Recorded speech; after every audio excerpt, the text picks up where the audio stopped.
नमस्कार, स्वागत है आपका हमारे चैनल पर। मैं हूं आपके साथ शिप्रा सैनी। आर्यन खान क्रूज ड्रग मामले में हर रोज चौंकाने वाले खुलासे हो रहे हैं। एक के बाद एक किरदार जो है इस पूरे मामले में जुड़ते जा रहे हैं। आपको बता दें, प्रभाकर सैल ने एक हलफनामा सोशल मीडिया पर जारी किया था जिसमें उन्होंने कई नाम उजागर किए थे और उसमें से एक नाम था सैम डिसूजा का। लेकिन वही सैम डिसूजा अब सामने आए हैं और उन्होंने समीर वानखेड़े पर उगाही के जो आरोप लगाए गए थे ये बता दिया है कि किस तरीके से ये आरोप पूरी तरीके से बेबुनियाद हैं, झूठे हैं और ये पूरी एक स्क्रिप्ट जो है वो समीर वानखेड़े के खिलाफ लिखी गई है। दरअसल सैम डिसूजा ने रिपब्लिक मीडिया नेटवर्क को एक इंटरव्यू दिया और उसमें ये बड़ा खुलासा किया है कि जो उन पर आरोप लगाए गए हैं वो पूरी तरीके से बेबुनियाद हैं और वो पर्सनली ना किरण गोसावी को जानते थे और ना ही प्रभाकर सैल को जानते थे।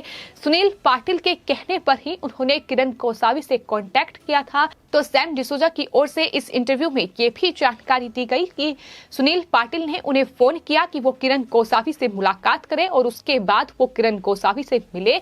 लेकिन सुनील पाटिल को लेकर बड़ा खुलासा ये हुआ है कि दरअसल मोहित कांबोज जो कि बीजेपी के नेता हैं, उन्होंने कहा है कि सुनील पाटिल ही इस पूरे वसूली मामले का मास्टरमाइंड है। और सुनील पाटिल कौन है ये भी हम आपको बता देते हैं। दरअसल सुनील पाटिल एनसीपी का संस्थापक सदस्य है, यानी नवाब मलिक का अच्छा खासा जानकार है। तो ऐसे में किस तरीके से ये तार एक दूसरे से जुड़ रहे हैं और ये तार कहां तक पहुंच रहे हैं, यही एनसीबी की टीमें फिलहाल खंगालने में महाराष्ट्र में जुटी हुई है। ये तमाम बड़े खुलासे उनकी तरफ से किए गए हैं। और जहां तक प्रभाकर सैल के हलफनामे की बात है तो आपको बता दें, आर्यन खान ड्रग के सामने आने के लगभग 22 दिन बाद ये हलफनामा प्रभाकर सैल की ओर से सोशल मीडिया पर जारी किया गया था, जिसमें उन्होंने 25 करोड़ रुपए वसूली की बात कही थी। उन्होंने कहा था कि आर्यन खान को छुड़ाने के लिए 25 करोड़ में एक डील तय हुई थी, लेकिन 25 करोड़ नहीं, उसके बाद वो डील 18 में डन हुई। उसमें से 8 करोड़ रुपए समीर वानखेड़े को पहुंचने थे और बाकी रुपए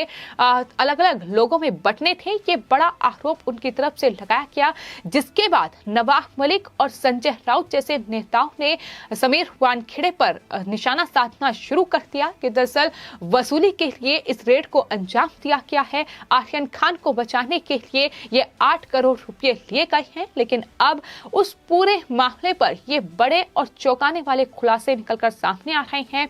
खुद सैम डिसूजा, जिसको लेकर प्रभाकर सैल ने ये दावा किया था कि दरअसल सैम डिसूजा और किरण गोसावी ने मिलकर शाहरुख खान की मैनेजर पूजा डडलानी से संपर्क किया और वहां से उन्होंने पैसे लिए पूजा डडलानी से ताकि आर्यन खान को बचाया जा सके, ये डील डन कराने के लिए।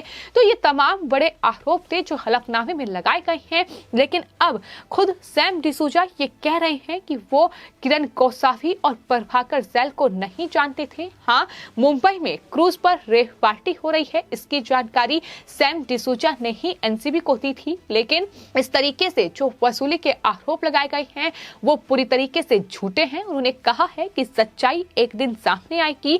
तो सैम डिसूजा ने सभी आरोप जो उन पर लगाए गए हैं उसका पूरी तरीके से खंडन किया है। लेकिन इसी के साथ ये भी बड़ा खुलासा कर दिया है कि किरण गोसावी और प्रभाकर सैल पूरी तरीके से फ्रॉड हैं। आपको बता दें, सैम डिसूजा ने एक बड़ा खुलासा ये किया है कि दरअसल लोअर परेल में जब मुलाकात पूजा डडलानी की किरण गोसावी से हुई तो उस दौरान गोसावी को एक कॉल आया और उस पर समीर सर नाम से कॉलर आईडी दिखा रहा था। ये खुलासा उनकी तरफ से क्या है। लेकिन गोसावी ने अपने मोबाइल में प्रभाकर सैल का नंबर दरअसल समीर वानखेड़े के नाम से सेव किया था और डील करते हुए वो ऐसे दिखा रहा था कि जैसे समीर वानखेड़े से बात कर रहा हो, यानी समीर वानखेड़े के नाम पर ये पूरी डील हो रही थी। किस तरीके से कांटेक्ट हुई, समीर वानखेड़े के नाम पर सेव किए गए थे, जो आईडी है वो समीर वानखेड़े के नाम पर बनाई गई थी। तो इस तरीके से नारकोटिक्स कंट्रोल ब्यूरो के जोनल डायरेक्टर समीर वानखेड़े, जिनके नेतृत्व में क्रूज पर इस पूरे रेड को अंजाम दिया गया, आर्यन खान ड्रग मामले में जो कार्रवाई हुई, उन्हें फंसाने के लिए ये पूरी स्क्रिप्ट जो है लिखी गई और वसूली का ये रास्ता अपनाया गया।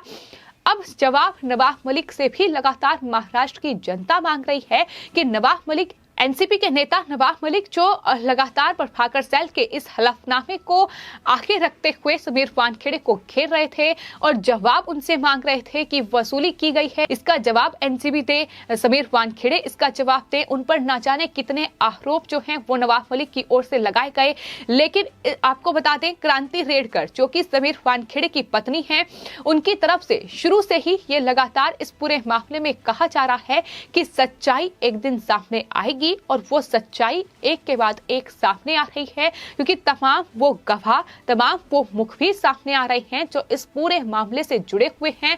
और अब सैम डिसूजा ने जो बड़े खुलासे किए हैं, फिर चाहे वो एनसीबी की विजिलेंस टीम ने जो पूछताछ सैम डिसूजा से की है उसमें भी उन्होंने कई बड़े खुलासे किए हैं, या अब जो रिपब्लिक मीडिया नेटवर्क को उन्होंने इंटरव्यू दिया है उसमें भी उन्होंने कहा है कि 2 तारीख को उन्होंने जो शिकायत दर्ज कराई है, जो हलफनामा उनकी तरफ से दिया गया है, उसमें जो बातें कही गई हैं आज वो सच साबित हो रही है। और आपको बता दें, इस पूरे इंटरव्यू को जो सैम डिसूजा का ये इंटरव्यू है जिसमें उन्होंने खुलासे किए हैं, क्रांति रेडकर ने अपने ट्विटर हैंडल पर ट्वीट भी किया है और ये लिखा है कि ये आंख खोल देने वाला इंटरव्यू है, यानी उन लोगों को इस इंटरव्यू को जरूर देखना चाहिए जो समीर वानखेड़े जैसे ईमानदार ऑफिसर पर हर रोज आरोप लगा रहे हैं। नवाब मलिक की मुश्किलें कई गुना बढ़ सकती है, क्योंकि नवाब मलिक लगातार समीर वानखेड़े को घेर रहे थे और इसी के साथ साथ बीजेपी नेताओं पर भी आरोप लगा रहे थे। मोहित कांबोज को घेरने में नवाब मलिक ने कोई कसर नहीं छोड़ी। तमाम आरोप लगाए गए कि एनसीबी के साथ मिलकर इस फर्जी रेड को अंजाम दिया गया, उगाई के लिए ये रेड की गई, इस तरीके के आरोप नवाब मलिक की ओर से लगाए गए। लेकिन मोहित कांबोज जो कि बीजेपी के नेता हैं, उन्होंने इस पूरे मामले में बड़ा खुलासा ये किया था कि दरअसल आर्यन खान क्रूज ट्रक मामला जो कि 2 अक्टूबर को हुआ, लेकिन प्रभाकर सैल का जो हलफनामा है वो लगभग आर्यन खान की गिरफ्तारी के 20 से 22 दिन बाद सामने आया। आखिर इतने दिन तक प्रभाकर सैल क्या कर रहे थे, आखिर इसका मतलब क्या है?